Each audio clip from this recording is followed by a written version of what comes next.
figure was installed in the Country Music Stars Museum. He's the 60th member of the Grand Ole Opry, who has been awarded 7 gold and 3 platinum albums. Even though he's had no record hit any higher than number 27 on the charts. And nevertheless, he is the world's favorite hobo. This is Boxcar Willie.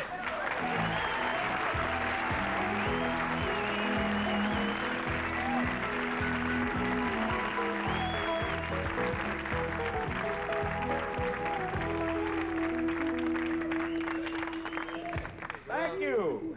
So you carry your own gear? This is my worldly possessions right here. That's all there is? Can you tell us what's in there, or is that a sort of a hobo secret?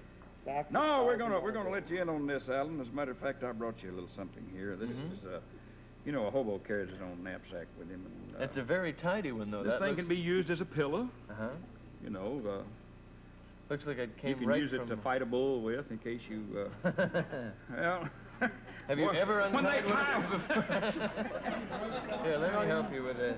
You got a pocket knife? We'll cut this thing open.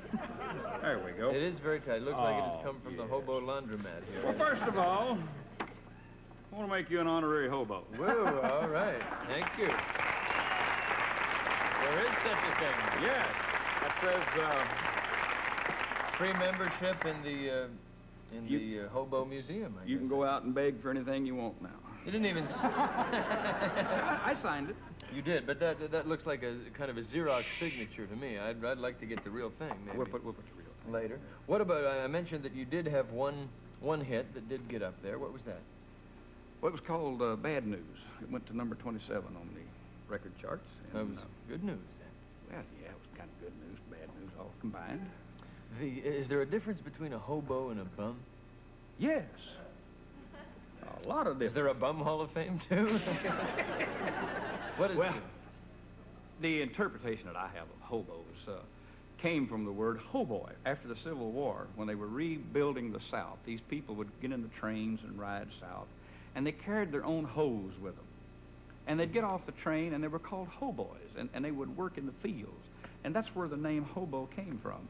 Hobos are working people. They're just more or less transient workers who just bummed a ride on the train. But a bum just hangs around. Hey, Alan, you got a dime or a quarter for a cup of coffee? If you gave it to him, he'd probably go buy wine or something. But a hobo said, do you mind if I clean up the studio here for supper tonight or something? Oh. By the way, do you mind if I clean up? Not at all. Guys around here just clean up supper. You do some whistling impressions of trains, is it? Well, I always make my audience, you know, pay attention, and what I do is impressions of trains. A little boy train, for example, would sound kind of like Tennessee Ernie with a cold or something.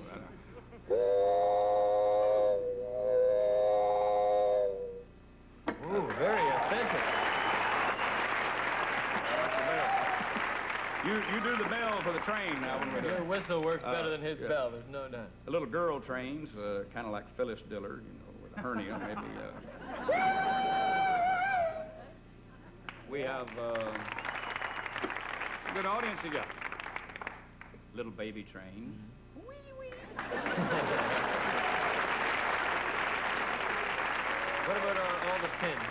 Are the pins reminiscent of places you've been, I guess? I have traveled in 38 countries around the world, and these are pins that people have gave me. I have over 5,000 of these pins, and I have a traveling museum that all my railroad memorabilia and things in, and these little pins, there's over 5,000 of them. They represent 38 countries around the world. So. Ooh, nice collection. Museum. We're going to have some Boxcar Willie music right after this commercial. Oh, I like that. With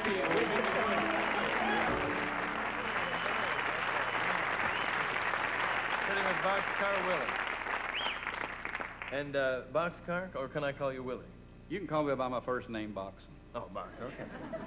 Your own background, you were born near a railroad track, I understand? I grew up on the Katy Railroad right south of Dallas, Texas, a little town called Sterrett, and then I went to school in Red Oak, and the Katy Railroad track ran right by our home. And what kind of family did you come from? Well, my dad worked for the railroad. As a matter of fact, the house that I was born in belonged to the railroad. And it was about as far as here from that table from the track there. We could spit right on the track. My dad chewed tobacco, and it came in very handy. He just spit right on the track. Yeah, make sure that, well, I guess you'd have your own wake-up call every morning, too. That would... Well, you would wake up when the train didn't come by. Oh, you just get used so to it. You get accustomed used to to that it. sound. You get used to them. Good thing it didn't spoil your I'm glad you musical talked ear. about the railroads because, you know, they use all these economic indicators, you know, of, you see today. You can watch the railroads and find out how the country's doing. If you see a train loaded with lumber going, that means building is going on. Things are happening. Mm-hmm. Steel, that means they're building cars and things. You can just watch the railroads and see how the country's going. So are there bad signs? How do you no know? Lumber, no steel. Empty Short trains trains going by. And you can watch the railroads when they put the ballast, you know, the rock and stuff. And when you see the railroads out improving their track, that means they're making money. Mm. It's good to know. Well, we'll look forward to those full trains for all of our sakes. Would you like to meet, well, I know you met backstage, but would you like to share the panel now with Weepy McWilliams? I'm a big fan of his. Oh, well, I know he is of yours.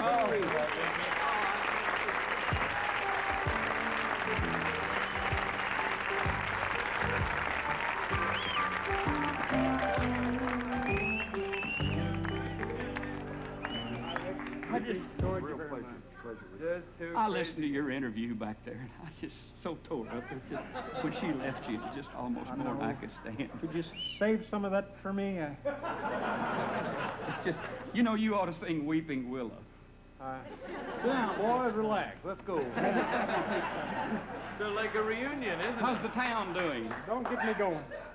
Boxcar, I wanted to take this opportunity to present you with your own personal boxcar here, filled with a little vial of my own human tears. Have that. Would you autograph your album called Weeping? Yeah. McWilliams, here's one. Sure I will. I see tears are running off of it right there. Could you autograph that for me? How's your town doing? The town, you heard about my town in Nebraska then. I heard you bought a town. Yes, I did. Weeping Water, I believe it was. Yes, that's right. We have our own personal salty water supply there. You can't drink the water there either. You can't drink the water there either. No, sir. Boy, this is...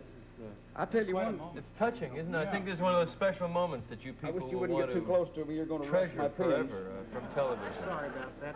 You know I'm coming out with the railroad album soon myself. Will you? Really? I hope I'm not... Oh, well, you won't be using that prop anymore because your old caboose just took it in the caboose there. We'll set that right. Yeah, we'll move that, and I think Boxcar, Box, you're going to lay a tune or two. Yeah. On. Is it Medley, Well, maybe? That'd be good.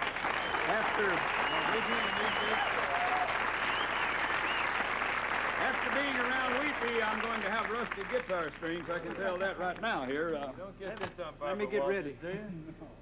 I don't want you crying through this.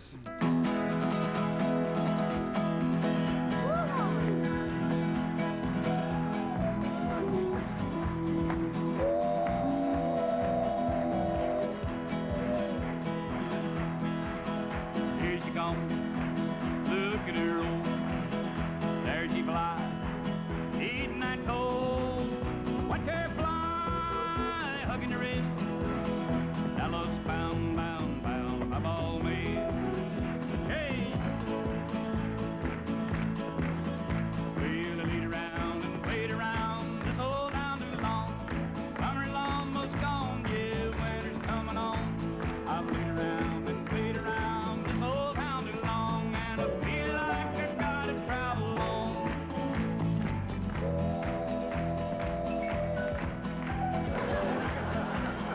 Hand me down my walking cane. Hand me down my walking cane. Hand me down my walking cane. I'm gonna leave on the midnight train. Ain't gonna weary this way no more. Hey! He was going down the grade doing 90 miles an hour when those whistles broke into a scream. He was found in a wreck with his hand on the throttle and scalded to death by the stream.